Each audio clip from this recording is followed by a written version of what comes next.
എൻ്റെ പേര് മിനു എന്നാണ്. ഞാൻ കാഞ്ഞങ്ങാട് നിന്ന് വരുന്നു. ഞാൻ ഇവനെ പ്രഗ്നൻ്റ് ആയിരിക്കുമ്പോൾ ഒരു 8 മാസത്തെ സ്കാനിങ് കഴിഞ്ഞപ്പോൾ ഡോക്ടർമാർ പറഞ്ഞു കോംപ്ലിക്കേഷൻസ് ഉണ്ട്, നമുക്കത് ഓപ്പറേഷൻ ചെയ്യണം, ഓപ്പറേഷൻ വേണ്ടി വരുമെന്ന് പറഞ്ഞ് അവർ ഡേറ്റും ഫിക്സ് ചെയ്തിരുന്നു. അപ്പോൾ 8.5 മാസമായപ്പോൾ ഞാൻ എൻ്റെ ചേച്ചിയുടെ വീട് ഇവിടെയുണ്ട്. അപ്പോൾ അവർ പറഞ്ഞു നിങ്ങളെന്തായാലും എല്ലാവരും കൂടി ഒന്ന് വന്ന് അച്ഛനെ കണ്ട് പ്രാർത്ഥിച്ചിട്ട് പോകാൻ പറഞ്ഞു. ഞങ്ങളങ്ങനെ വന്നു. ഒരു ദിവസത്തേക്ക് അച്ഛനെ കാണാനായിരുന്നു വന്നത്. പക്ഷേ ഞങ്ങൾക്ക് വന്നു കഴിഞ്ഞപ്പോൾ 3 ദിവസം അടുപ്പിച്ച് അച്ഛനെ കാണാനും ഇവിടുത്തെ പ്രാർത്ഥനയിൽ പങ്കുകൊള്ളാനും പറ്റി.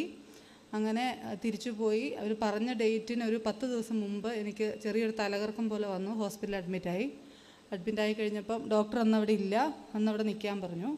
ഈവനിങ് ആയപ്പോൾ അവർ പെയിൻ തരാനുള്ളത് നമുക്ക് നോക്കാമെന്ന് പറഞ്ഞ് പെയിൻ തരാനുള്ള നേഴ്സുമാരുണ്ടായിരുന്നുള്ളൂ. അവർക്ക് അറിയത്തില്ലായിരുന്നു, എന്നെ പരിചയമുള്ള ഹോസ്പിറ്റലല്ല പോയത് പെട്ടെന്ന്.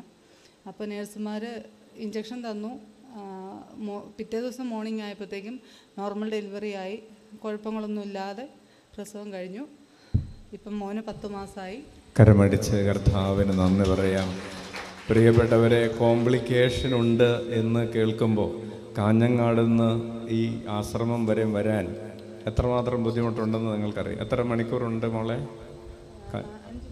5 മണിക്കൂർ യാത്ര ചെയ്ത് ഇവിടെ വരണമെന്നുണ്ടെങ്കിൽ ആ കോംപ്ലിക്കേഷൻ എത്ര വലിയൊരു കോംപ്ലിക്കേഷൻ ആയിരിക്കണം. എന്തായാലും പ്രിയപ്പെട്ടവരെ, കർത്താവിൻ്റെ നാമം വിളിച്ചപേക്ഷിക്കപ്പോൾ അവിലായിൽ വിശുദ്ധ അമ്മ തെരേസയുടെയും കർമ്മലനാഥയുടെയും പ്രത്യേകമായ മധ്യസ്ഥതയിൽ കോംപ്ലിക്കേഷനാണ്, ഓപ്പറേഷൻ വേണ്ടി വരും, അതിനുശേഷം എന്തെങ്കിലുമൊക്കെ ബുദ്ധിമുട്ടുകൾ ഒക്കെ പ്രവചിച്ചിട്ടുള്ള ഒരവസ്ഥയിൽ നിന്ന് ഒരു കുഴപ്പവും ഇല്ലാത്ത വിധത്തിൽ കർത്താവ് കുഞ്ഞിനെ നോർമൽ ഡെലിവറി നൽകി അനുഗ്രഹിച്ചതിനെ ഓർത്ത് കൈയടിച്ച് കർത്താവിന് നന്ദി പറയാം. ഉറക്കെ വിളിക്കാം, ഈശോയേ, ഈശോയേ, ഈശോയേ.